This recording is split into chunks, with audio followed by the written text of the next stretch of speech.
నమస్తే welcome to Bharat today నేను మధు మల్కేడికర్ భారత భూమిపై రఫేల్ యుద్ధ విమానాలు ల్యాండ్ అవ్వడంతో దేశ శక్తి సామర్థ్యాలు మరింత పెరిగిపోయాయి ఆ యుద్ధ విమానాల రాకతో శత్రు దేశాల్లో వణుకు మొదలైంది ఇక ఇంతకీ రఫేల్ యుద్ధ విమానాలపై దేశవ్యాప్తంగా ఎందుకు చర్చ మొదలైంది శత్రు దేశాలు ఎందుకు వణుకుతున్నాయి రఫేల్ విమానాల శక్తి సామర్థ్యం ఎంత ఇప్పుడు ఇదే అంశంపై ప్రస్తుతం మనతో పాటు చర్చలో చర్చించడానికి కండగంటి రమేష్ బాబు గారు విదేశీ వ్యవహారాల విశ్లేషకులు అలాగే పెంటపాటి పుల్లారావు గారు విశ్లేషకులు అలాగే డిఎన్ శ్రీనివాస్ గారు రిటైర్డ్ కల్నల్ మనతో పాటు లైవ్లో జాయిన్ అవుతా ఉన్నారు నమస్తే అండి అందరికీ ముఖ్యంగా డిఎన్ శ్రీనివాస్ గారు సార్ ఇది రఫేల్ భారత్కు రావడం అనేటువంటిది ఇది దక్షిణ ఏషియాకు సంబంధించి ఇదొక గేమ్ చేంజర్గా భావించవచ్చా?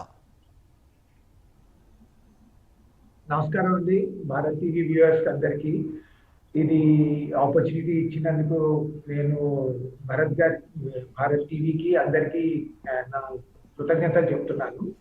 ఫస్ట్ ఆఫ్ ఆల్ మీరు అడిగిన question, yes Rafale is a game changer and Rafale ఇప్పటి వరకు మనం ఎప్పటి నుంచో దీన్ని రావాలి మన ఇండక్ట్ చేసుకోవాలని ఎప్పటి నుంచో కోషిష్ చేస్తూ ఫైనలీ ఇప్పుడు అది వచ్చింది. దీంతో ఏంటంటే ఈవెన్ అవర్ నియరెస్ట్ అడ్వర్సరీ మన నేబర్ చైనా కూడా చాలా భయపడుతోంది. మొన్న ఈ మధ్య చైనా వాళ్ళ స్టేట్మెంట్స్ లో కూడా ఇచ్చారు J20 దీనికన్నా సుపీరియర్ అని. But immediately once we have gone into the feature J20 is nowhere near Rafale అని చెప్పేసి. It's a multi-role aircraft అండి which can be used for electronic warfare and air-to-air combat warfare, air-to-ground warfare. So this kind of multi-role aircraft air defense దానికి మనకి ఇంతవరకు ఇంత advanced aircraft ఇంతవరకు రాలేదు. So definitely it is going to have a game-changing effect in the air warfare.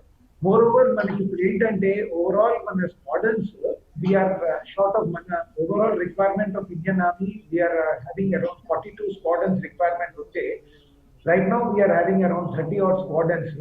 So ఇలాంటి situation లో Rafale coming in the scene will definitely give a shot in the arm for the air force. You can see మన air force officers right from retired chief to present chief everyone is applauding మనకి correct టైంలో వచ్చాయని చెప్పేసి. Yes sir, నిజంగానే ఒక game చేంజర్గానే భావించాల్సినటువంటి వస్తుంది. నిజంగా మీరు అన్నట్టు ఇంత ముందుకు ఏదైతే చైనా పాక్ J20 అండ్ F-16కి సంబంధించి కూడా వారు చెప్తున్నటువంటి విషయం పైన నిజంగా సరే కనగంటి రమేష్ బాబు గారు, పాకిస్తాన్ చైనాకి సంబంధించినటువంటి J20 F-16 సంబంధించి ఈక్వల్ ఉండేటువంటి అవకాశం ఉందా? దాని పైన పై చేయి సాధించేటువంటి రఫేల్గా చూడొచ్చు దీనికి రఫేల్కి సంబంధించినటువంటి?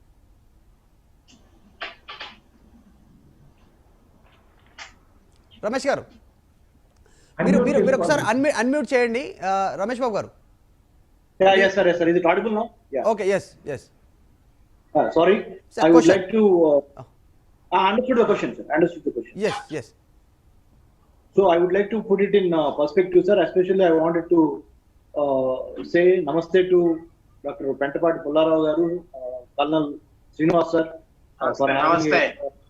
namaste sir, for having a good panel. ఇంకోటి ఏంటంటే ముఖ్యంగా భారతదేశానికి సంబంధించినంత వరకు సార్ రాఫెల్ రావడం అనేది ఒక డిటరెన్స్ కెపాసిటీ మనకి పెరిగినట్టుగా నేను భావిస్తున్నాను. అంటే ఆర్మీ మీద మన ఎనిమీ మీద మన శత్రువు మీద బుల్లెట్ కూడా పెంచకుండా శత్రువుని భయపెడతాం అనేది చాలా ఇంపార్టెంట్. సైకలాజికల్ వార్ఫేర్ లో ఇది చాలా ఇంపార్టెంట్ మైల్ స్టోన్ అనమాట. ఎనీవే ఇట్ ఇది 4.5 జనరేషన్ అయినా 5th జనరేషన్ J20 అని వాళ్ళు చెప్పినా, చైనా వాళ్ళు F-16s ఉన్నాయని మా దగ్గర పాకిస్తాన్ వాళ్ళు చెప్పినా కానీ మనము we share our land border with Pakistan 3,323 kilometers line of control. We share our land border with China more than 3,400 kilometers, near about 3,400 kilometers plus. So total put together, India has to safeguard 15,000 kilometers of land borders. The longest land border is with Bangladesh, more than 4,000 kilometers plus, 4,088 I think.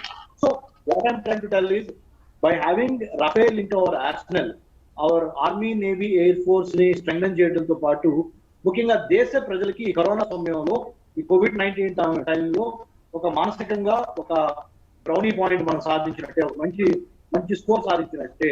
మానసికంగా మన వాళ్ళని we're no less than any other country when it comes to matters of national security, border security అని మనము చాలా crystal clear గా message ఎనిమిది చూడటమే కాదు, మన ఫ్రెండ్లీ కంట్రీస్ కూడా చెప్పాం ఏమని.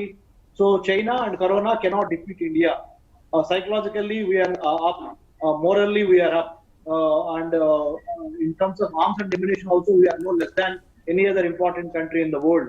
And ఈ సంకేతాలు, it's very important. Public perception management is one of the keys for a successful war, for a successful operation in any standards. So given that, ఇప్పుడు చైనాకి పాకిస్తాన్కి మనం చెక్ పెడతానికి చేసిన ఈ రఫేల్ తీసుకురావడాన్ని, ఈ ప్రొక్యూర్మెంట్ ని మనం స్వాగతిస్తానే మనము అంతర్గత భద్రత పరంగా ఇంటర్నల్ సెక్యూరిటీ యాంగిల్స్ చాలా జాగ్రత్తగా ఉండాలి. ఇంకా డబుల్ క్లారిటీ అండ్ ప్రిపరేషన్ ఉండాలి. ఎందుకంటే the best time to prepare for war is at peace times అంటారు. సో ఇంటర్నల్ సెక్యూరిటీలో ఉన్న fault lines, we have to identify the fault lines in our internal security of India. Thereby identifying those fault lines, we got to work in a tandem and multi-agency cooperation at central level and MAC and SMACs. Ajit Doval garu దీన్ని చాలా serious గా తీసుకొని work చేస్తున్నారు. ఆయన ఈ concepts కూడా create చేశారు కొంతకాలం క్రితం. Smack state level or subsidiary level multi agency coordination centres, MAC multi agency coordination centre.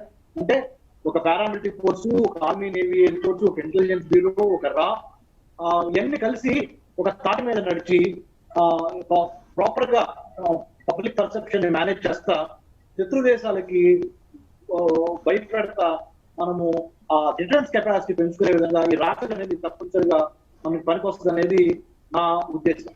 Yes, నిజంగా పెంటపాటి పుల్లారావు గారు, శాంతి కాముకంగా ఉండేటువంటి దేశంగా భారతదేశానికి పేరుంది, శాంతిని కోరుకుంటుంది, ఎవరితో గిల్లి కచాలు పెట్టుకోవద్దు భారత్, తన వద్దకు వస్తే మాత్రం యుద్ధంలో పాకిస్తాన్ ఓడించేటువంటి శక్తి సామర్థ్యాలు కూడా భారత్ దగ్గర ఉన్నాయని చెప్పడానికైనా రఫేల్ యుద్ధ విమానాలకు సంబంధించి దిగుమతులు?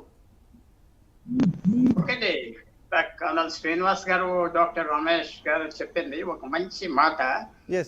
రఫేల్ అనేది మనకు డిటరెన్స్, అంటే డిఫెన్స్ సఫిషియన్సీ, డిఫెన్స్ కి చాలా సాయం చేసి మన ఎదురువాడు వస్తే కాసుకోవటానికి చాలా ఉపయోగపడుతుంది. డిటరెన్సే ముఖ్యం. భారతదేశం లాంటి సిచ్యువేషన్, మన భూమి మీదకి వాళ్ళు వస్తున్నారు, మనం వెళ్ళి లాసా లేకపోతే సౌత్ చైనాకి వెళ్ళడం లేదు, వాళ్ళు మన మీదకి వస్తున్నారు కాబట్టి మనం డిఫెండ్ చేసుకుంటున్నాం. సో ఇది చాలా ఉపయోగం, చాలా ఒక సైకలాజికల్ గా కూడా ఎయిర్ ఫోర్స్ కి, ఆర్మీకి, ప్రజలకు కూడా ఒక ఉత్సాహం తీసుకొచ్చింది. China yes correct figures doctor Ramesh చెప్తారు, 1500 to 1700 ఫైటర్ ప్లేన్స్ ఉన్నాయి, అవి ఉన్నాయి, షిప్స్, పెద్ద నేవీ ఉన్నది. కానీ 1979 నుంచి వాళ్ళు యుద్ధం చేయలేదు. ఈ చూపెట్టుకుని ఒక ఎగ్జిబిషన్ లాగా భయపెట్టేసి సైకలాజికల్ గా మీరు మాతో యుద్ధం చేయొద్దని చెప్పుకుంటా 79 వియట్నామీస్ చేతుల్లో 20,000 మంది, ఎంతో మంది చైనీస్ చనిపోయాక బయటకు వచ్చారు. ఈ 40 సంవత్సరాల్లో వాళ్ళ టాక్టిక్ ఇది. భారతదేశం ఏంటంటే నేను అనుకుంటున్నా ఇది ఫస్ట్ టైం నాకు తెలిసింది, ఈ గవర్నమెంటే కాదు మిగతా ఎర్లియర్ గవర్నమెంట్స్ లో కూడా చాలా సంవత్సరాల తర్వాత 30-40 సంవత్సరం మేము రెడీగా ఉన్నాం ఫైట్ చేయడానికి. ఓడిపోయినా గెలుస్తా అని పరిస్థితి కాదు, ఫైట్ కి రెడీగా ఉన్నాం అని మెసేజ్ క్లియర్ గా వెళ్ళటం. July 3rd నరేంద్ర మోడీ గారు లడాక్ వెళ్ళి అతని డైరెక్ట్ మెసేజ్ చైనా పేరు చెప్పకుండా చాలా స్మూత్ గా, చాలా డెలికేట్ గా, చాలా మంది అపోజిషన్ లీడర్స్ ఎంతో పేరు చెప్పట్లేదంటే చెప్పకూడదు నా అభిప్రాయం, చక్కగా చేసి డిప్లొమాటిక్ ప్రెషర్ తీసుకొచ్చి ఇలాగ రఫేల్ తొందరగా నేను 2 months ఎర్లీగా కూడా ప్లేన్లు రావటం, ఇంకా మిగతా వస్తాయని చెప్పుకోవటం చాలా పెద్ద psychological impact. Deterrence, Chinese 100 planes వచ్చినా యుద్ధం చేయడానికి ఉన్నాయి, చైనీస్ 500 ప్లేన్స్ వచ్చినా రెడీగా ఉన్నాయి. సో నేను అనుకుంటున్నా భారతదేశం మీరు అన్న మాట, మనకి పాకిస్తాన్ తో 47 దేశం పుట్టిన రోజు నుంచి తగు ఉన్నది. చైనా 59 నుంచి 61 నుంచి 62 నుంచి ఓపెన్ శత్రువుగా ఉంది, 89 నుంచి ఫ్రెండ్ కాదు, ఎనిమీ కాదు. వాళ్ళ టాక్టిక్స్ తో భూమి ఆక్రమించుకోవటం, 5 మైళ్ళు 3 మైళ్ళు వెనక్కి వెళ్ళిపోవటం. ఈసారి ఈ ఏరియా లడాక్ ఏరియాలో మన ప్రిపేర్డ్నెస్ ఉన్నది, మన ధైర్యం ఉన్నది. తర్వాత అన్నిటికంటే ముఖ్యం నా అభిప్రాయం, మన కంట్రీలో కూడా ఒక రిజాల్వ్ వచ్చింది అనుకుంటున్నా. సరే ఏమైతే అవనే మనం చైనాకి ఎదుర్కోవాలి. నష్టపోతాం, ఓడిపోతాం, గెలుస్తాం కాదు. ఎదుర్కోపోతే ఇంకా మనల్ని చాలా అవమానంగా ఎగ్జిస్టెన్స్ మన నార్త్ ఇండియాలో పాకిస్తాన్ తో కలిసి ఏదైనా చేయొచ్చని ఫస్ట్ టైం మనం ఫ్లాగ్ కొన్ని సంవత్సరాల్లో వేస్ట్ చేసాం. దీనివల్ల ఏమైందంటే మిగతా దేశాలు కూడా ఎంకరేజ్ చేస్తున్నాయి. ఆస్ట్రేలియా నిన్న స్టేట్మెంట్ ఇచ్చింది, అసలు చైనా క్లెయిమ్స్ లేవు సౌత్ చైనా సీలు. అలాగే జపాన్ కూడా అంటుంది. అలాగే మిగతా దేశాలు కూడా గట్టిపడుతున్నాయి. సో మనకి భారతదేశానికి రఫేల్ లాంటి ప్లేన్ రావటం ఒక ఫస్ట్ స్టెప్. మనం మెసేజ్ ఇస్తున్నాం. ఈచ్ ప్లేన్ 1500 కోట్ల రూపాయలు అనుకుంటున్నాం మినిమం కాస్ట్. చాలా ఎక్స్పెన్సివ్ ప్లేన్ మనం కొనుక్కొని మనం అక్కడ పెట్టుకుని చేస్తున్నామంటే ఇది పెద్ద మెసేజ్ వెళ్ళింది. నేను రాబోయే రోజుల్లో తప్పకుండా మనకి చైనాతో పాకిస్తాన్ తో ఎడాపడా తెలుసుకునేది ఉండదు. యుద్ధంలో మనం రెడీగా ఉన్నాం, మనం డిఫెండ్ చేసుకోగలం, మనం రిపేర్ చేయగలం. ఎవరు వచ్చినా మనం రిపేర్ చేయగలం. అదే మెసేజ్ వెళ్తాను అనుకుంటున్నాను. కానీ direct air fights, dog fights జరుగుతాయి అనుకోను. ఎందుకంటే అమెరికన్స్ వాళ్ళు ఏ రోల్ ప్లే చేస్తారు పరిస్థితిలో. అమెరికాకి చైనాకి రోజు రోజుకి దూరం అయిపోతున్నారు. మిగతా దేశాలు కూడా దూరం అయిపోతున్నారు. చైనా చాలా స్టర్న్ వార్నింగ్స్ ఇస్తాను నిన్న మొన్న, కానీ అది ఉపయోగం లేదనుకుంటున్నా. ఇది ఒక మంచి టైం. రఫేల్ రావడం ఒక మంచి మెసేజ్. మన డిఫెన్స్ ప్రిపేర్నెస్ పెరిగింది. కానీ యుద్ధాలు ఇప్పుడు అన్సర్టన్ గా ఉంటాయి. చైనీస్ స్ట్రాటజీ ఎలా ఉంటుందో తెలియదు. కానీ మన ప్రిపేర్నెస్ భారతదేశం మంచి మెసేజ్ మాత్రం వెళ్ళింది. Yes, exactly. శ్రీనివాస్ గారు, అంటే కార్గిల్ యుద్ధం తర్వాత భారత్ మరింత మరిన్ని యుద్ధ విమానాలను సమకూర్చుకోవాలనేటువంటి నివేదికలు కూడా అప్పుడు అందినటువంటి పరిస్థితి. ప్రస్తుతం దీనికి సంబంధించి అడపాదడప మధ్యలో అంటే కార్గిల్ యుద్ధం తర్వాత అనేక యుద్ధ సంపత్తి మన భారత అణ్వాయుధాలకు సంబంధించినటువంటి అక్కడి నుంచి తీసుకుంటే అనేక ఆయుధ సంపత్తి పెరిగింది. కానీ రఫేల్ రాకతో, రఫేల్ యాడ్ అవ్వడంతో ఈ సామర్థ్యం మరింత పెరిగిందని వచ్చింది. ఇంకా పటిష్టంగా మారిందా మన రక్షణ వ్యవస్థ? కార్గిల్ మీరు కరెక్ట్ గా చెప్పారండి. కార్గిల్ యుద్ధం తర్వాతే మనకి యాక్చువల్లీ డిఫెన్స్ ప్రిపేర్డ్నెస్ మనము we are not prepared in the defence military hardware అన్నది మొత్తం నేషనల్లీ ఒక అవేకనింగ్ వచ్చింది. దాని తర్వాత యాక్చువల్లీ డిఫెన్స్ ప్రొక్యూర్మెంట్ ఒక సిస్టమ్ ప్రొసీజర్స్ పెట్టారు. అంతకన్నా ముందర మన ఇండియాల నుంచి ఉన్నప్పుడు కూడా we never had a defence procurement procedure. అప్పుడు for the first time DPP 2002 అని చెప్పేసి ఒక డిఫెన్స్ ప్రొక్యూర్మెంట్ ప్రొసీజర్ ఒకటి పెట్టి అప్పటి నుంచి కొన్ని ఫాస్ట్ ట్రాక్ లోనూ కొన్నారు, కొన్ని నార్మల్ రొటీన్ ప్రాసెసెస్ లోనూ కొన్నారు. సో డిఫెన్స్ ప్రొక్యూర్మెంట్ వేగవంతమైంది. మధ్యలో ఇట్ గాట్ అగైన్ కాస్త స్టాల్ అయిపోయింది. అగైన్ ఫ్రమ్ 2014 నుంచి ఇది బాగా వేగంగా పికప్ అయ్యి ఇప్పుడు now we are getting in lot of equipment in to the defence this thing, not only army, air force and also the navy. So what we are doing is కి in the this thing Kargil యుద్ధం అవ్వగానే there was a requisition which was raised by the Air Force for 126 multi-role aircrafts. 126 multi-role aircraft తిరిగి అది finally 2014 వరకు nothing happened and then they have just left it like that. So దాంతో మనది actually mix squadrons, 2 mix squadrons ఇప్పుడు by 2021 అవి they will be totally outdated. But they have to be taken out of from the service. So Air Force, especially buying these aircrafts and all, is a big ticket item. Daniki lot of funds are required, political will is required, and now we are seeing this political will. Not only this, attack helicopters uchayandi man daggara, bombers uchayi man daggara nunchi from US nunchi. And ఇప్పుడు latest గా Sukhoi, Russia, they have said that they are going to give us the Sukhoi MiG-21s, 21 MiG-21s, and then I think around that 9 months and Sukhois also they said they are going to give that this thing. Let me tell you the exact figure. Yeah, around 12 Sukhois and 21 MiG-21s. They said they will get it by this 2021 manaki. So and these Rafales kuda manaki ippudu 5 వచ్చాయి, balance 31 also we will be getting them in very short time. Effectively if you see Rafale మనకి ఎందుకు షార్టింగ్ డామ్ ఇది అది అని అంటున్నారంటే Rafale is the aircraft if you compare it with the any other aircrafts మన adversary J-20 మన రష్యా చైనా వాళ్ళని తీసుకుంటే though they are saying that it is 5th generation అంటున్నారు కానీ అది it has never fought a war అండి one. And then also in an aircraft లో ఏమవుతుంది అంటే కనుక you have something called as a canards అని ఉంటాయి.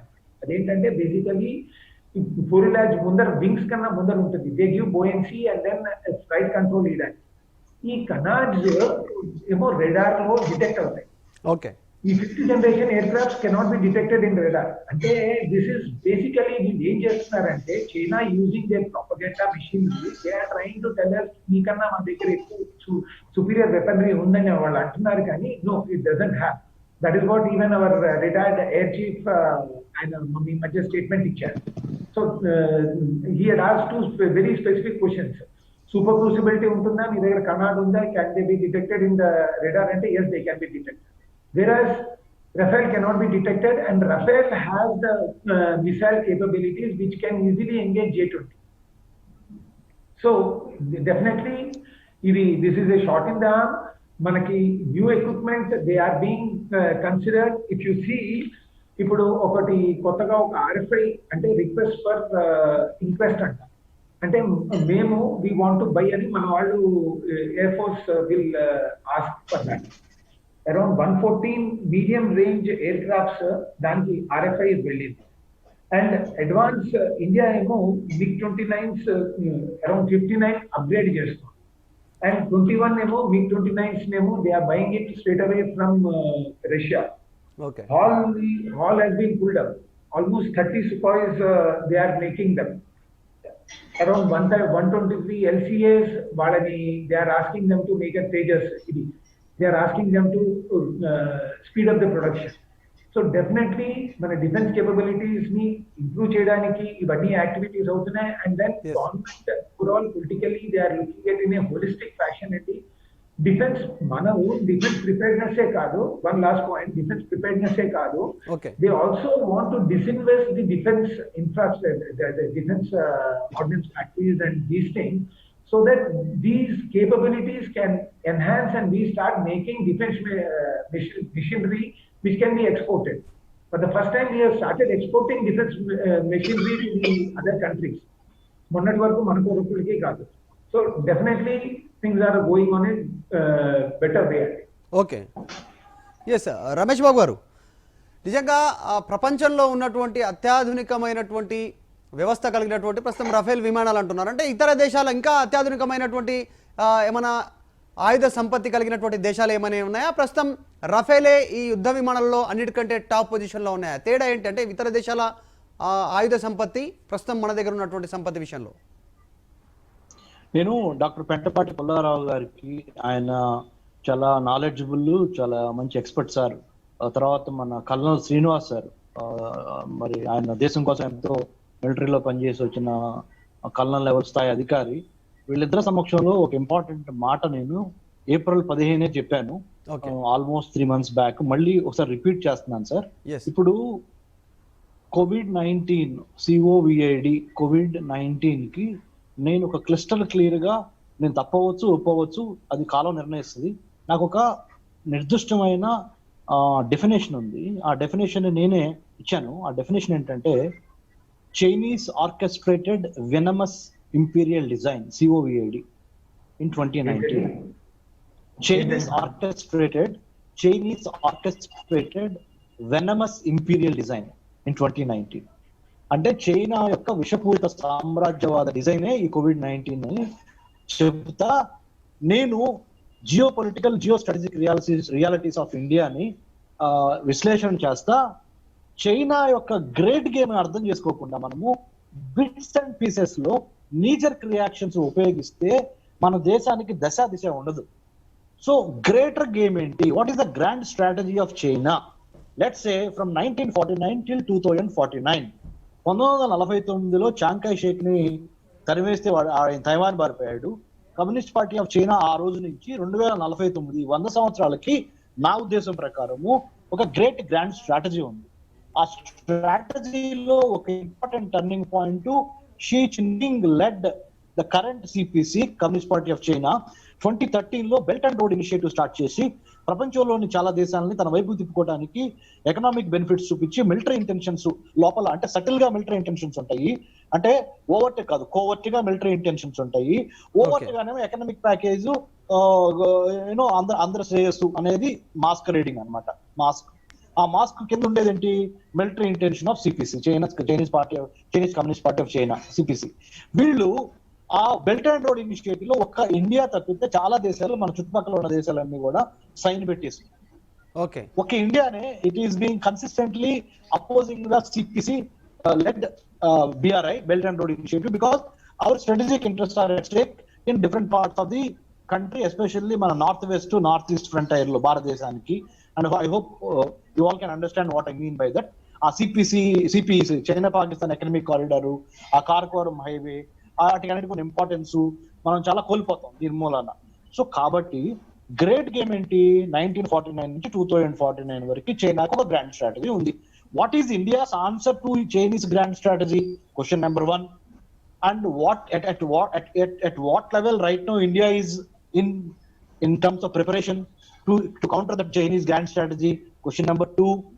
Besides Army, Navy, Air Force, paramilitary, intelligence, police, does India is ready, prepared, or does someone in the government of India took some kind of leadership to make other stakeholders in the country, such as civil society organizations, general public, మన సామాన్య రైతుల్ని, మన సామాన్యుల్ని కూడా దేశం యొక్క అంతరంగిక భద్రత, విదేశాంగ విధానంలో భాగస్వాములు చేయకుండా ఇప్పుడు వరకు 70 ఏళ్లలో ఓన్లీ అదొక ఇలిటిజం, అంటే కొంతమంది వ్యక్తులు, కొంతమంది శక్తులకే అది సౌత్ బ్లాక్ లో పరిమితం అవటం మూలన మన యొక్క బ్రెయిన్స్ మనం ఉపయోగించుకోవట్లా.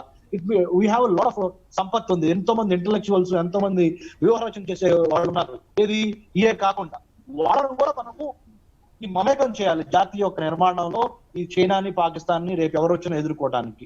సో అంటే what I'm trying to say is India must have a return national security strategy, clarity number 1. With in that return national security strategy, what should be our great game in the years to come, at least let's say for the 50 years, let's come it on the paper. Number 2.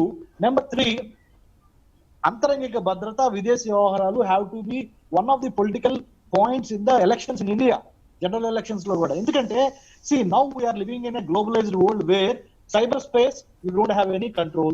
Political space ని నాశనం చేస్తున్నారు cyber space ని ఉపయోగించి, physical space ని నాశనం చేస్తున్నారు, manufacturing ఇండస్ట్రీని నాశనం చేస్తున్నారు, సర్వీస్ సెక్టర్ నాశనం చేస్తున్నారు. Chinese great game of enlargement, entrapment, encirclement ఉపయోగించి మన చుట్టుపక్కల ఉన్న దేశాలన్నీ కలుపుకొని మనం ఏలినేట్ చేసింది. వీటిని ఎదుర్కోవడానికి మన కౌంటర్ స్ట్రాటజీ ఏంటి అనేది ఒక పత్తిపాటి పుల్లారావు గారికో లేకపోతే ఒక అల్లం శ్రీనివాస్ గారు కాకుండా సామాన్య ప్రజలకి, రిక్షా దొక్కునే వాడికి కూడా, లేక రైతుకి, సామాన్య కూలోడికి కూడా తెలియాల్సిన అవసరం వచ్చేసింది అని చెప్తున్నా నేను. ఇది చేయకపోతే ఏమవుతుందంటే సార్, మనకున్న శక్తి సరిపోదా చైనాను ఎదుర్కోవడానికి? చైనా వాళ్ళు తక్కువ మాట్లాడతారు, ఎక్కువ పని చేస్తారు. 100 ఏళ్లలో వాళ్ళు, ముఖ్యంగా గత 70 ఏళ్లలో వాళ్ళు చాలా తక్కువ మాట్లాడి ప్రపంచ రాజకీయాల్లో ఆర్థికంగా అమెరికాని కానీ, ఇంకో దాన్ని కానీ, మిలిటరీ పరంగా కానీ, మ్యానుఫ్యాక్చరింగ్ ఇండస్ట్రీ ద్వారా కానీ కొనేసేసారు. 18th century belonged to British, 19th century belonged to British, 20th century belonged to Americans, 21st century మాది కావాలి అని చైనా వాళ్ళు గత 70 ఏళ్ల నుంచి కృషి చేశారు. ఆ హోంవర్క్ క్లిస్టర్ క్లియర్ కనబడుతుంది. Let's accept it and then let's fight. Let's give them a very good fight, what they deserve. And we are capable. Our Indian Army is capable, Navy is capable. Even ఎందుకంటే మనకి మేధోశక్తి సంపూర్ణంగా ఉంది. కాకపోతే మనకి లేనిది ఏంటంటే ఆ యూనిటీ లేదు, ఆ ఒక త్రాటి మీద తీసుకురావటం, ఆ గ్యాప్స్ ఇన్ ఇంటెలిజెన్స్ కోఆర్డినేషన్, ఆ gaps in operational issues, gaps in strategic thinking, వీటన్నిటిని పూరించడానికి let's have more brain storming think tanks in India. Learn from others, learn from United states, learn from China. Artificial intelligence ఉపయోగించి China ఈ రోజున అక్కడ కూర్చొని మనం ఈ కరోనా మూలాన చేస్తున్న పనులన్నీ ఇది సైబర్ స్పేస్ లో, అంటే యూజింగ్ ఇంటర్నెట్ కానీ, యూజింగ్ మిగతా విషయాలు కానీ, టెలిఫోన్ కాన్వర్సేషన్స్, వీటన్నిటి మీద వాటికి గ్రేట్ లివరేజ్ వచ్చింది. Because artificial intelligence, emerging technology has become a very great tool in their hands along with United States of America. So what is our position? We should neither go with United States nor go with China. How should we sail through these tough times, difficult times? మన సొంతంగా మన కాళ్ళ మీద మనం ఏ విధంగా స్వయం సమృద్ధి సాధిస్తాము, ఏది భారతదేశ అంతరంగిక భద్రత కానీ, విదేశాంగ విధానం కానీ, మన డిఫెన్స్ పాలసీ Yes, అనేది yes, కానీ yes. అనే దాన్ని మనము ఇది ఒక మూమెంట్, సెకండ్ ఫ్రీడమ్ మూమెంట్ అంట నేను. మొదటి ప్రపంచ యుద్ధం, మొదటి ప్రపంచ సంగ్రామం జరిగింది దేనికి? బ్రిటిష్ వారికి వ్యతిరేకంగా. ఇది రెండో ప్రపంచ సంగ్రామం ఇది. Believe me, we're fighting an invisible very, we're already in the war zone. We're actually doing what Chinese wanted to be done. ఆ విధంగా వాళ్ళు హోంవర్క్ చేశారు. ఇది రెండవ స్వతంత్ర సంగ్రామం అని నేను చెప్తున్నాను. I declare that it is the second India's freedom struggle against Chinese communist party of China's enlargement, entrapment and encircle. ఆ విధంగా తీసుకొని అంటే అన్ని నేను I cannot discuss my strategy here on television. So మిగతాదంతా మా centre for human security studies తరఫున పెద్దలు పెంటపాటి పుల్లారావు గారు, మన కల్నాల్ శ్రీనివాస్ గారు, వీళ్ళందరినీ ఒక చోట కూర్చోబెట్టి బ్రెయిన్ స్టార్మింగ్ చేసి, ఇంకా చాలా మంది ఉన్నారు పెద్దలు, మా మోహన్ గురుస్వామి గారు, ఇంకా చాలా మంది ఉన్నారు పెద్దలు, ఉదయ భాస్కర్ గారు, మన రాజామోహన్ గారు, వీళ్ళందరినీ కూర్చోబెట్టి అసలు తీసుకొని గవర్నమెంట్ సజెషన్స్ తీసుకొని దోవల్ గారికి మరి చెరవేసి, దోవల్ గారు కూడా ఇప్పుడు మరి దేవుడి దయ వల్ల ఆయన మేము ఇచ్చే థింక్ ట్యాంక్, మా centre for human security studies ఇచ్చే థింక్ ట్యాంక్ యొక్క ఇన్పుట్స్ కూడా ఆయన తీసుకుంటున్నారు. నేను చెప్తున్నాను కదా పబ్లిక్ గా, ఆయన తీసుకుంటున్నారు. They are approachable, they are not very don't touches kind of ఏం లేదు, they are very welcoming. So మనందరం కలిసి ఒక జాతి నిర్మాణంలో చేస్తే అప్పుడు మా ముత్తాత కన్నెగడ్డి హనుమంతు బ్రిటిష్ వాళ్ళ గుండెలకు అంటే ఈ fought against the British in 1922. Palnadu పుల్లరి ఉద్యమం దుర్గి మండలం పల్నాడులో మా ముత్తాత great grandfather Kanneganti Hanumanthu was shot by Ken Rutherford, the same British officer who shot Alluri Sitaramaraju. అంటే నేను ఎందుకు చెప్తున్నానంటే నాలో ఆ ఆవేదన ఉందని చెప్తున్నాను సార్. మా మొత్తం ఒక దేశం కోసం అసూలు ఖచ్చితంగా కన్నగడి రమేష్ బాబు గారు మీరు చెప్పింది అక్షర సత్యం. ఎందుకంటే ప్రస్తుతం రఫేల్ యుద్ధ విమానాలతో భారతదేశ వ్యాప్తంగా కూడా ఆయుధ సంపత్తిలో ఒక అత్యాధునికమైనటువంటి ఒక యుద్ధ విమానాలు చేయడంతో మరింత బలం పెరిగింది. దాంట్లో ఎలాంటి అనుమానం లేదు. ఇప్పటికే శత్రు దేశాల వెన్నులో వణుకు పుడుతున్నటువంటి పరిస్థితి. దాంతో పాటు దేశవ్యాప్తంగా కూడా కింది స్థాయి వరకు కూడా దేశభక్తి పెరిగేటువంటి అనేక కార్యక్రమాలు చేపట్టాల్సినటువంటి అవసరం ఉంది. ప్రజల్లో కూడా ఆ చైతన్యం రావాల్సినటువంటి అవసరం ఉంది. సరే, భారత్ ఇంత మోడీ నేతృత్వంలో ఇంత శక్తివంతంగా ఎదుగుతున్నటువంటి సందర్భంలో ఎందుకు చైనా పదే భారత్ను కవ్విస్తూ ఉంది? దీని వెనకాల ప్రధానమైనటువంటి కారణాలు ఏంటి? ఎందుకోసం పదే గిల్లి కచాలు పెట్టుకోవడానికి ప్రయత్నం చేస్తూ ఉంది? ఈ అన్ని అంశాలు ఒక చిన్న బ్రేక్ తీసుకుందాం. బ్రేక్ తర్వాత వీటన్నిటిపై లోతుగా చర్చించేటువంటి ప్రయత్నం చేద్దాం. చూస్తూనే ఉండండి భారత్ టుడే.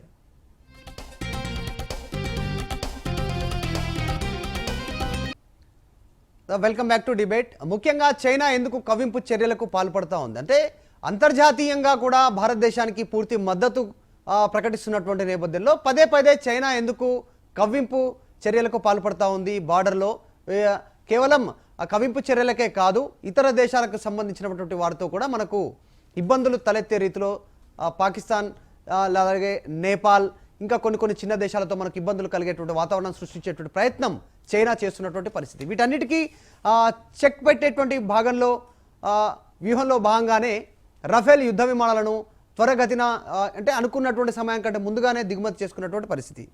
పుల్లారావు గారు సార్, ఈవేళ మనం చూసింది, మీరు అడిగిన ప్రశ్న, చైనా మన వెనకాల ఎత్తుకు వస్తుంది అంటే ఫస్ట్ ఆఫ్ ఆల్ వాళ్ళ భూమి కోసం మా ల్యాండ్ ఇది, పాత మ్యాప్లు ఇది. నరేంద్ర మోడీ గారు చెప్పినట్టుగా ఒక ఎక్స్పాన్షనిస్ట్ పెరుగుతూ ఉండాలి. మన రాజ్యం 2049కి రమేష్ గారు చెప్పినట్టుగా వాళ్ళకి టార్గెట్ ఉన్నది. మన పూర్వం మన భూములన్నీ ఎక్కడుండే మన మ్యాప్స్ ఆ ఇష్టం వచ్చిన మ్యాప్స్ వేసుకుని అవి మన చెప్పుకోవడానికి ఒకటి. రెండోది 1959లో దలై లామా స్పిరిచువల్ కింగ్ ఆఫ్ టిబెట్, ఆయన రాజు, ఆయన స్పిరిచువల్ హెడ్, ఆయన భారతదేశానికి పారిపోయి వచ్చి టిబెట్ చైనా పార్ట్ కాదు అంటంలో చైనాకి చాలా ఇబ్బంది జరిగింది. 61లో జూన్లో ఇండియాకి వచ్చారు, చాలా గొడవ పెట్టి వెళ్ళిపోయి 62లో యుద్ధం జరిగింది. చైనాకి వేళ కూడా ఏ దేశం దలై లామాకి రిఫ్యూజ్ ఇవ్వలేదు, భారతదేశం ఇచ్చాం. అది చాలా గొప్ప విశేషం. కింగ్ ఆఫ్ ఇరాన్ ఎంతో దగ్గరగా అమెరికాకి అన్ని దేశాలకు ఉండేవాడు. పారిపోయే సమయంలో ఎవరు ఒక గది కూడా ఇవ్వలేదు రిఫ్యూజ్. సో భారతదేశం 59 నుంచి దలై లామా టిబెట్ లీడర్ మన దగ్గర ఉన్నారు. అన్ఫార్చునేట్ గా 56, 55లో భారతదేశం మనకున్న టిబెట్ అగ్రిమెంట్స్ అన్ని రద్దు చేసి చైనాతో హిందీ చైనీ బాయ్ అనే అగ్రిమెంట్ సంతకం పెట్టి మర్చిపోయాం. 59 దలై లామా ఇండియాకి వచ్చారు. దలైలామా మూవ్మెంట్ భారతదేశంలో లేకపోయినా బయటంతా టిబెట్ మాది, చైనా ఆక్రమించింది అని ఒక విషయం ఉన్నది. ఈ వేళ కూడా చైనా విషయం వచ్చిన తైవాన్, హాంకాంగ్, ఇండియా వస్తుంది, కానీ టిబెట్ అనే మాట ఈవేళ కూడా యూరోపియన్ దేశాలు ఏం అంటలేదు, అమెరికా కూడా అంటలేదు. ఎందుకంటే టిబెట్ అనగానే చైనాకి నిద్రపోని పరిస్థితి. టిబెట్ నుంచి మొత్తం చైనాలో ఇంపార్టెంట్ నదులు, వాటర్ సప్లైస్ అంతా అక్కడి నుంచి దాదాపు 1 మిలియన్ స్క్వేర్ మైల్స్ ఉన్నారు. నిజంగా టిబెట్ వాళ్ళు వచ్చి ఆక్రమించేశారు, కానీ 51లో లేకపోతే చైనాకి అసలు స్థలం లేదు, నీరు లేదు, చాలా గొడవలు వచ్చేది. సో మనం ఎప్పుడు మర్చిపోకూడదు, టిబెట్కి భారతదేశం ఒక గార్డియన్ లాగా టిబెట్ ని జ్ఞాపకం చేస్తా ఉన్నది. చైనాకి మనకి అదొక పెద్ద సమస్య. తర్వాత చైనా మనతోనే కాదు, అన్ని 14 దేశాలతో 16 దేశాలతో మా భూమి ఇది, మా భూమి అది, ఎప్పుడో మ్యాప్స్ ఉన్నాయి. అది వాళ్ళ టెండెన్సీ. బలంగా ఉన్న సమయం వాళ్ళ హిస్టరీలో అటాక్ చేస్తారు, బలంగా లేని సమయంలో క్వైట్ గా ఉండి మా డాక్యుమెంట్స్ ఉన్నాయి. ఈవేళ నిన్న కూడా చైనా అంబాసిడర్ భారతదేశంలో సోన్బి డాంగ్ అంటాడు, ఇప్పుడు మా మ్యాప్ లో ఉన్నది, మా కాగితాల్లో ఉన్నది గల్వాన్ వ్యాలీ అంటాడు. వాళ్ళ పద్ధతి అది. చైనాకు వచ్చిన తర్వాత భారతదేశం మీద ఒక రకమైన కంటెంప్ట్ కూడా చైనా ఎన్ని రోజులు ఎంటర్టైన్ చేశారు. పాకిస్తాన్ తోనే దెబ్బలాడలేకపోతుంది, పాకిస్తాన్ టెర్రరిజం కంట్రోల్ చేయలేకపోతుంది. భారతదేశం ప్రజాస్వామ్యంలో ఎన్నో డిఫరెన్సెస్ ఉన్నాయి, దేశంలో ఎన్నో మూవ్మెంట్స్ ఉన్నాయి, నక్సలైట్ మూవ్మెంట్స్, నార్త్ ఈస్ట్ లో, తర్వాత కొన్ని విషయాలు ఉన్నాయి, సమస్యలు ఉన్నాయి, సామాజిక సెటిల్మెంట్ అవ్వలేదు, ఎన్నో ప్రాబ్లమ్స్ ఉన్నాయి. మనం ఈజీగా భారతదేశాన్ని ట్యాకిల్ చేయొచ్చు డెమోక్రసీ కనుక అని ఒక విధానంలో ఉన్నప్పుడు భారతదేశం గత 4-5 సంవత్సరాలు బట్టి కొంచెం ఫర్మ్ గా అవుతుంది అనుకున్నా, గత 3 నెలల బట్టి భారతదేశం కూడా చైనా ఛాలెంజ్ టేకప్ చేసింది. నా అభిప్రాయంలో చైనా భారతదేశం ఇంత ఫర్మ్ గా నిలబడుతుంది జూన్ 15 గల్వాన్ వ్యాలీ ఇన్సిడెంట్ తర్వాత అనుకున్నదా అంటే అనుకోలేదు.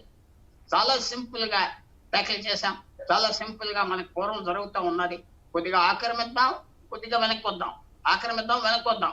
ఈ 2850 కిలోమీటర్ లైన్ లో చేసేది అదే చేస్తా వచ్చే.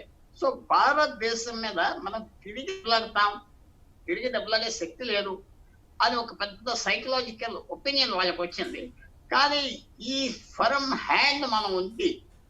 చైనాకి కూడా ఏంటంటే యుద్ధం లేకుండా ఆక్రమించాలి, యుద్ధం జరగకుండా వాళ్ళ సైన్యాన్ని, వాళ్ళ ఎయిర్ ఫోర్స్ ని చూసి భయపడిపోయి ఫిలిప్పీన్స్ లాగా, లేకపోతే మిగతా కంబోడియా లాగా, లేకపోతే ఇండోనేషియా లాగా తగ్గిపోవాలి. ఆ పరిస్థితి చైనాకి అన్ని దేశాల మీద ఉన్నది. సూపర్ పవర్ అంటే సూపర్ పవర్ కాదు చైనా. సూపర్ పవర్ అనేది ఎక్స్పిడిషనరీ ఫోర్సెస్ తీసుకెళ్ళాలి. వాళ్ళు ఇతర దేశాలకు వెళ్ళి దెబ్బలాడు. చైనా అమెరికా లాగా సైన్యాన్ని పంపించుకోరు, వాళ్ళు ప్రాక్సీలు వాడి దెబ్బలాడుతున్నారు. సో ఇదొక పెద్ద ఒక క్యాలెండర్ లో చైనా భారతదేశం స్నేహం విరోధంలో జూన్ 15 నుంచి ఒక కొత్త విధానం వచ్చింది. చైనీస్ కూడా భారతదేశం మీద ఫర్మ్ గా ఉండాలి. మనం ఎంతవరకు మన దేశంలో కొంతమంది చాలా మిస్ హ్యాండిల్ చేద్దామని కొన్ని పొలిటికల్ పార్టీస్ కూడా దేశంలో ఒక వాయిస్ తో మాట్లాడట్లేదు. ఏదో వాళ్ళకి చిన్న కనింగా ఏదో పాయింట్ అవుట్ చేసి మిస్టేక్స్ చేసి చైనీస్ వచ్చేస్తే ఈ గవర్నమెంట్ పడిపోతుంది, కొంచెం చాలా అన్ఫార్చునేట్ గా బిహేవ్ చేస్తున్నారు. నాకు ఇక్కడ ఒక మన కర్నల్ గారు ఉన్నారు, రమేష్ గారు మీరు ఉన్నారు. ఎప్పటి నుంచో 2 months 3 months బట్టి సజెషన్ ఒకటి లేపుతున్నాం. మనకి కన్స్క్రిప్షన్ లేదు మన ట్రూప్స్ కి, మనం వాలంటరీ ఆర్మీ. మనం పూర్వం ఎన్సిసి, ఏసిసి అన్ని ఉంటాయి, ఇప్పుడు అంత యాక్టివ్ గా లేదు అనుకుంటున్నాం. మీరు నిజంగా చైనా, పాకిస్తాన్ 2 fronts మీద మనం ట్యాకిల్ చేయాలంటే, ఒక సెన్స్ ఆఫ్ పేట్రియాటిజం చేయాలంటే, మనకి అమెరికాలో ఉన్న నేషనల్ గార్డ్ అంటే 30, 40, 50 సంవత్సరాలు కూడా సర్వ్ చేయొచ్చు. మిగతా దేశాల్లో ఎన్సిసి లాంటి బాడీస్ ఉన్నాయి, అవి కూడా మనం పెట్టుకుంటే కానీ ఈ టెంపో మాత్రం మనం మెయింటైన్ చేయలేం. ఈవేళ మీరు ఎక్కడికి వెళ్ళినా భారతదేశంలో ప్రొసెషన్స్ అవి చేస్తున్నా కానీ ఎలా పార్టిసిపేట్ చేద్దాం, మన సైన్యానికి ఎలా సాయం చేద్దాం, మనం ఏ రకంగా రెడీగా ఉందాం, ఆక్సిలరీ ఫోర్స్ కానీ విధానం లేదు. కాబట్టి గవర్నమెంట్ కూడా స్టేక్ హోల్డర్స్ కన్సల్ట్ చేసి ఈ ఎనర్జీని ఎలా ఛానల్ చేయాలో ఆలోచించాలి. చైనాకి ఇప్పుడు భారతదేశం మీద ఒక అభిప్రాయం ఉండేది, దలైలామా నుంచి వచ్చిన పరిస్థితి. తర్వాత ఆఖరి విజిట్ చైనా నుంచి జూలై 61లో వచ్చినప్పుడు రాధాకృష్ణ గారు కలిసి చాలా కంటెంప్షియస్ గా మాట్లాడి కోపంగా వాకౌట్ చేసి వెళ్ళిపోయిన ఉన్నారు. ఆ ఫీలింగ్ ఇంకా వాళ్ళతో ఉన్నది. మనం స్టిఫ్ గా ఉండి loss and gain, victory and defeat అని మర్చిపోయి మనం ఫైట్ ఇద్దాం రెడీగా ఉన్నాం. వియత్నాం లాగా ఓకే, అది చేస్తే మనకి మాత్రం మార్పు వస్తుంది, మర్యాద వస్తుంది, చైనా ఇంకో అభిప్రాయం మన మీద వస్తుంది. Yes okay. శ్రీనివాస్ గారు, రఫేల్ యుద్ధ విమానాలకు సంబంధించినటువంటి సామర్థ్యం ఏంటి, వాటిది ఎంత దూరం టార్గెట్ను ఛేదించేటువంటి అవకాశం ఉంది, గాల్లో ఎంత దూరం ప్రయాణిస్తాయి, దానికి సంబంధించినటువంటి స్పెషలైజేషన్ ఏంటి సార్? అసలు రఫేల్ అనేటువంటి దాన్ని మీరు ఎలా నిర్వచిస్తారు?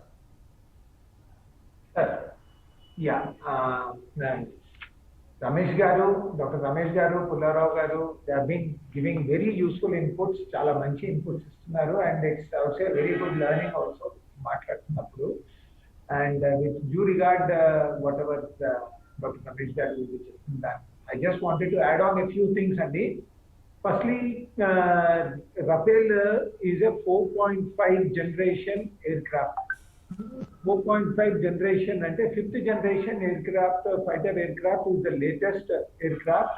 అది ఓన్లీ 2 కంట్రీస్ లో ఉంది, ఒకటి యుఎస్ లో, ఇంకోటి రష్యాలో ఉంది. యుఎస్ లో ఉన్నదాన్ని F-22, F-35 అంటారు. మన రష్యాలో ఉన్నదాన్ని ఏమో Su-57. After that this is the most advanced aircraft in the entire world.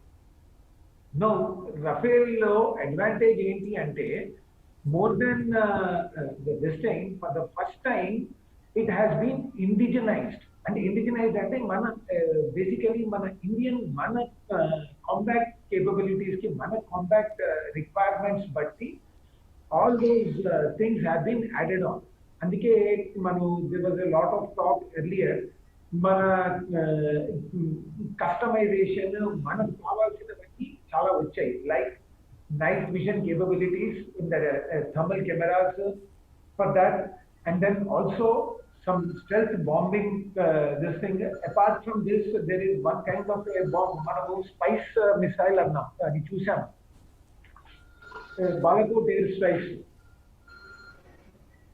spice missile which had been used to fire at the pinpointed at the bunkers anamata. Adi manamu aircraft ఎక్కడైతే militants ఉన్నారో అక్కడికి వెళ్ళి అది blast అయింది, Israel missile.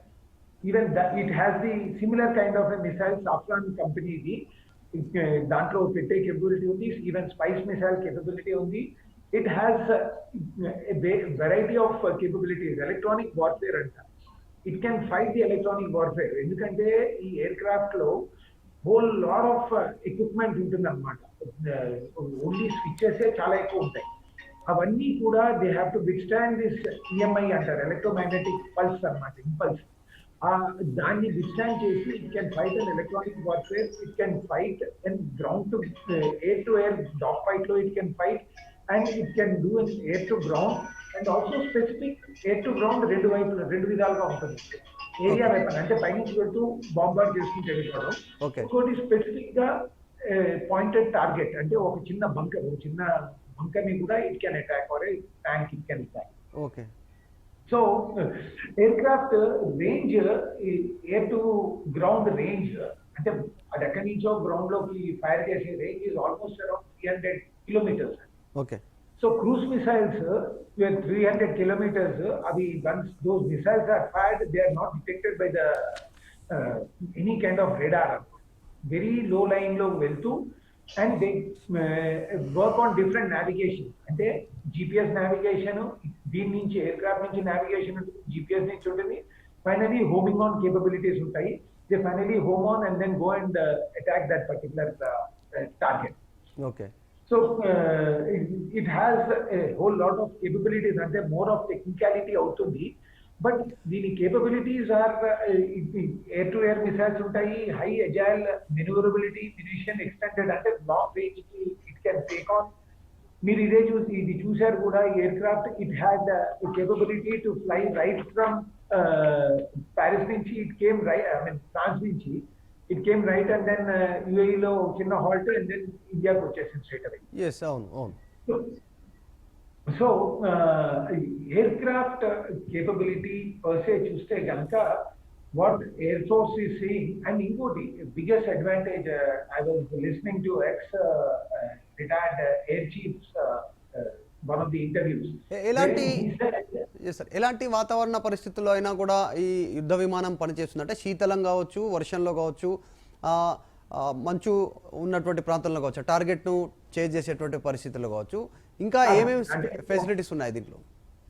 yes, ఇప్పుడు any equipment మనము Indian army కొనే Indian defence equipment ఏదైనా కొనేటప్పుడు మనకి స్పెసిఫికేషన్స్ అంటాం అనమాట. ఇవి మిలిటరీ స్పెసిఫికేషన్స్ అంటాం. అంటే extreme weathers, all kinds of weathers లో మనం కొనే equipment has to function in all kinds of weathers. So ఇది ఒక్కటే కాదు, any equipment will function in all kinds of weathers. That is one. But దీని advantage ఏంటి అంటే ఇది ఎంత సొఫిస్టికేటెడ్ గా ఉన్నా కానీ, అన్ని స్విచెస్ అన్ని ఇది ఉన్నా కానీ, flying and then engaging the target is much easier అని చెప్పేసి retired deputy chief of air staff ఆయన he was giving up this thing. దీని స్టిక్ దీంతోనే you can do a lot of manoeuvrability and it can even at a 2 Mach speed. అంటే మన sound speed 330 meters per second అండి. Twice that, almost at 1.8 క్రూసిబిలిటీలో కూడా it can engage the target. అంత high speed లో వెళ్తూ కూడా it can engage and precision target.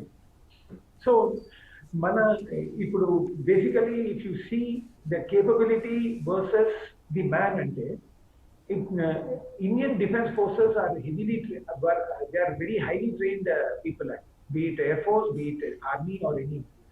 So even in the 71 war lo kuda chuste Pakistan had much superior aircraft. They were F-16 superior aircrafts, but still their entire air force was totally made to ground within 7 days of the operation molla unnai.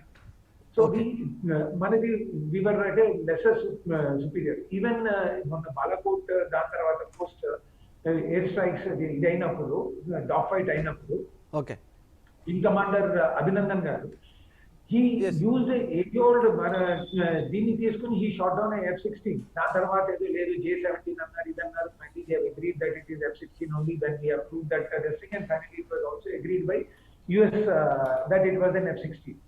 So one, if you have a highly trained people like Indian Defence Forces, వాళ్ళకి ఇలాంటి equipment which is got a very high capabilities ఉన్నది ఇస్తే కనుక definitely it can give a very good this thing. Also దీనికి ఏంటంటే దీనికి capabilities అంటే generally ఏమవుతుందంటే ఒక ఎయిర్ క్రాఫ్ట్ లో దానికి ఎంత ఎమ్యునిషన్ అది లోడ్ చేసుకుని వెళ్ళి ఆ ఎమ్యునిషన్ డెలివర్ చేసి బ్యాక్ రావాలి.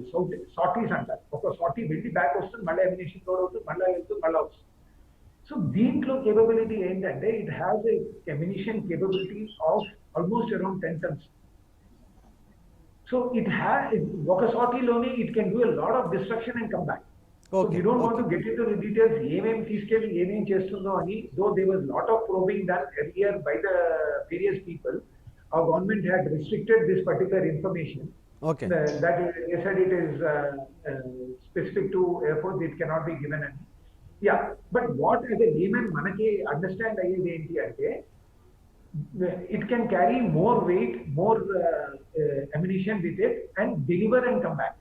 Okay. Yes. So okay, the number of sorties are less. Okay. And then also one more thing, super crucibility and yes, conclude sir, conclude. Yes. Super crucibility lo enti ante ganaka it can go at a very high speed without detection of the radar. So this kind of super crucibility it has without a propulsion engine. So దీంతో ఏమవుతుంది అంటే దానికి కావాల్సిన ఇంధనం అంటే దానికి కావాల్సిన fuel తక్కువ ఉంటుంది. So, overall nutshell, this is a very good weapon system what we have got. It is not just an aircraft; it's a comprehensive weapon system for the Okay. Air Force, Okay. and which has built Yapanicho. The Yes. Indian Air Force has been for a long time was asking Okay. for this. Finally, it has come.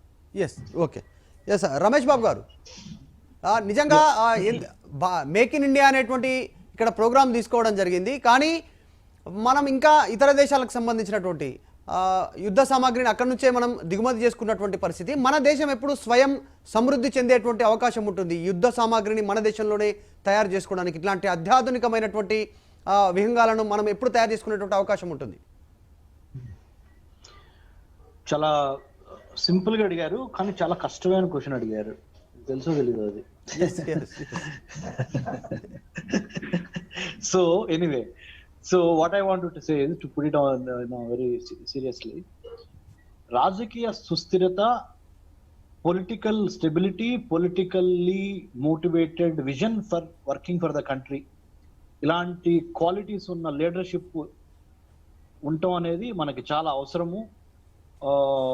ఇంట్లో ఎన్ని సమస్యలు ఉన్నా కొట్టుకున్న ఇంట్లో దేశ రక్షణ, national security అనేసరికి అదొక spirit లేకపోతే గనక మనకి మీరు అనుకున్న స్వయం సమృద్ధి రాదు.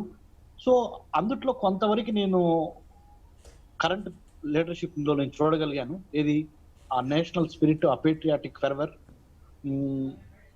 సో ప్రస్తుతానికి మనకి మోదీ గారు ఆ స్పిరిట్ తో ఉన్నట్టు కనపడుతున్నారు. ఆ స్పిరిట్ ని ఆయన కంటిన్యూ చేయగలిగితే, చేసి దాన్ని ఇంకొద్దిగా ఆయనతో పాటు ఇంకా 10 మందిని అలా చేయగలిగితే సెకండ్ రంగ్ లీడర్షిప్ ని కూడా గ్రూమ్ చేయాలి. నిజమైన నిజమైన నిజమైన నాయకుడు ఎవరయ్యా అంటే ఆయన పేరు తెచ్చుకోవటం, ఆయన సేవ చేయటం ఒక ఎత్తు అయితే, ఆయన తర్వాత ఎవరు అనే ఒక సెకండ్ రంగ్ లీడర్షిప్ ని కనుక గ్రూమ్ చేయకపోతే ఇప్పుడు ఆయన చేసిందంతా మళ్ళీ నిర్వీర్యం అయిపోతుంది. ఐ థింక్ మన పెంటపాటి పుల్లారావు గారు కానీ శ్రీనివాస్ గారు నాతో ఏకీభవిస్తారు. ఎందుకంటే విజ్డమ్ ఏం చెబుతుంది మనకి చరిత్ర, సెకండ్ రంగ్ లీడర్షిప్ లేకపోతే అక్బర్ చేసిందంతా బూడిద పాలైంది, కృష్ణదేవరాయలు చేసిందంత బూడిద పాలైంది, అశోకుడు చేసిందంత బూడిద పాలైంది. అట్లానే ఇవాళ మోడీ గారు, అజిత్ దోవల్ గారు చేస్తున్న గొప్ప పనులన్నీ అంటే భారతదేశ చరిత్రలో ఇదివరకు జరగని పనులు కొన్ని చేశారు. ముఖ్యంగా అంతర్గతంగా కొన్ని ఇబ్బందులు ఉండొచ్చు, వాళ్ళ పాలసీలు కొన్ని ఫెయిల్ అవ్వచ్చు, నేను మొత్తం వాళ్ళంతా గ్రేట్ అని చెప్పట్లేదు. ముఖ్యంగా విదేశాంగ విధానంలో కొన్ని సాహసోపితమైన నిర్ణయాలు ఉన్నాయి, దాంట్లో ఎవరు తప్పట్లేరు. వాటిని కంటిన్యూ చేయడానికి సెకండ్ రంగ్ లీడర్షిప్ ని గ్రూమ్ చేయడం కూడా మీ ప్రశ్నకి రెండో సమాధానం అది.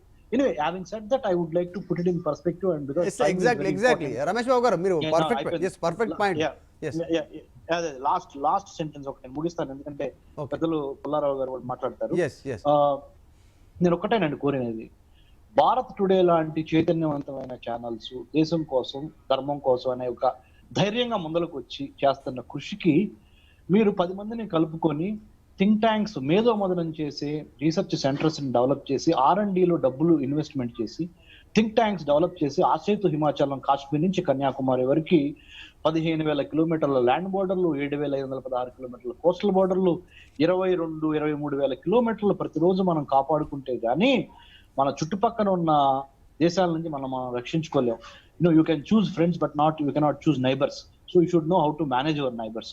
సో అది రియాలిటీ. కాబట్టి నేను అడిగేది ఏంటంటే ప్రతి స్టూడెంట్ లో కూడా, విద్యార్థిలో కూడా తల్లి పాలుతో పాటు, తల్లి చనుబాలుతో పాటు ఈ దేశభక్తి అనేది కూడా రంగరించిపోయగలిగితే, దీనికి కులం, మతం, ప్రాంతం, ఎజెండాలు లేకుండా తప్పనిసరిగా Israel is a wonderful example, because I studied and lived in Israel.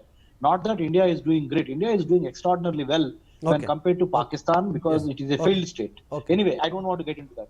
So Israel అంటే ఒక role model state, less in number, more in spirit. Proportionately less in number but disproportionate spirit, disproportionate national patriotism. అలా యువతల్ని మనం జాతిలో మమేకం చేసి ఒక cyber ఆర్మీని, ఒక ఇంటలెక్చువల్ ఆర్మీని, ఒక థింక్ ట్యాంక్ ఆర్మీని, ఏది రెగ్యులర్ గా ఉన్న ఆర్మీకి ఈ ఆర్మీలు కూడా తోడు చేస్తే India is going to be number 1. జై హింద్ అండ్ జై భారత్. రమేష్ బాబు గారు, థ్యాంక్ యూ అండి. పెంటపాటి పుల్లారావు గారు, మీరు ఎట్లా సార్, మొత్తానికి పాకిస్తాన్, చైనా వెన్నులో వణుకు స్టార్ట్ అయినట్టుంది రఫేల్ యుద్ధ విమానాలు భారత్ చేరిన తర్వాత. దీనిపైన మీరేం చివరిగా ఏం చెప్తారు సార్, కంక్లూడ్ చేయండి. ఒకటి సింపుల్ గా ఏంటంటే పాకిస్తాన్ కి భారతదేశం ఇప్పుడు వీక్ గా ఉండాలి. ఒక్కనప్పుడు అమెరికాను వాడారు, ఒకనప్పుడు తాలిబాన్ వాడి కాశ్మీర్ మీద అటాక్ చేద్దామని ప్లాన్ చేశారు. చైనాను వాడుతున్నారు. ఇప్పుడు పాకిస్తాన్ వల్ల పడి చైనా కూడా దెబ్బతిన్నారు. ఇప్పుడు ఇంపీరియల్ ఓవర్ స్ట్రెచ్ అంటే అతి ఆశతో ఎక్కువ ఆక్రమిద్దాం, ఎక్కువ కాంకర్ చేద్దాం అనే ఎంపైర్స్ పడిపోతాయి. మనం ఏం భయపడక్కర్లేదు. చైనీస్ ఎంపైర్ ఎప్పుడు పడిపోతుంది, ఇంకా ఎంత స్ట్రెచ్ అవ్వాలి, మన మిత్రులు ఎదురు కూడా ఆలోచించి చెప్పదు. నేను చూసే ఫ్యూచర్ ఏంటంటే భారతదేశానికి ఆ పేట్రియాటిజం రావటానికి ఇంకా మన ఆక్సిలరీ ఫోర్సెస్, ఎన్సీసీ ఇలాంటి ఎన్నో చేసి నేషనల్ ఇంట్రెస్ట్ ప్రొటెక్ట్ చేయడానికి చాలా అవసరం. కాబట్టి ఇప్పుడు నరేంద్ర మోడీ గారు, గవర్నమెంట్ సెక్రటరీ రమేష్ గారు చెప్పారు, సెకండ్ లైన్ ఆఫ్ లీడర్షిప్ కాదు, అన్ని పార్టీల్ని అందరినీ కలిపి ఆయన మాట్లాడుతూ ఉంటే ఈ ఐడియా పాతుకుపోతారు. ఎవరో మంచిగా చేస్తున్నారు, ఒక్కడమే చేశారంటే అయిపోయాక చాలా మంది సమ్రాట్లు వెళ్ళిపోయారు. అలెగ్జాండర్ వెళ్ళిపోయాడు, అక్బర్ వెళ్ళిపోయాడు, అందరూ వెళ్ళిపోతారు. మావో సేతుం కూడా వెళ్ళిపోయాడు. యూనిటీ, బ్రాడ్ లీడర్షిప్ చాలా నీడెడ్ మన దేశానికి మంచిది. లీడర్షిప్ బాగా బ్రాడన్ చేసి కొత్త లీడర్షిప్ ఇన్కల్కేట్ చేస్తే భారతదేశం మళ్ళీ మన జాగ్రత్తగా ఉండే పరిస్థితి వస్తుంది. Thank you so much sir. ఈరోజు చర్చలో పాల్గొన్నటువంటి కన్నగంటి రమేష్ బాబు గారు, విదేశీ వ్యవహారాల విశ్లేషకులు, పెంటపాటి పుల్లారావు గారు డాక్టర్, అలాగే విశ్లేషకులు DN Srinivas, colonel retire. Thank you so much అండి. డిబేట్లో మీరు వాల్యుబుల్ సజెషన్స్ మీ చేసినందుకు.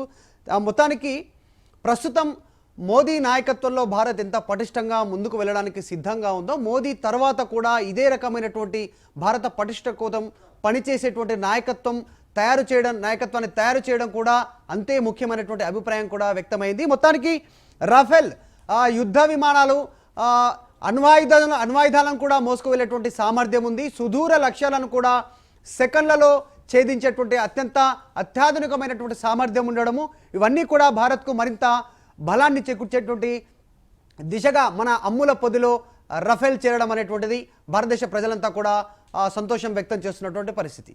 చూస్తూనే ఉండండి భారత్ టుడే, దేశం కోసం ధర్మం కోసం భారత్ టుడే ఛానల్ని సబ్స్క్రైబ్ చేయండి, వీడియోస్ని లైక్ చేయండి, షేర్ చేయండి.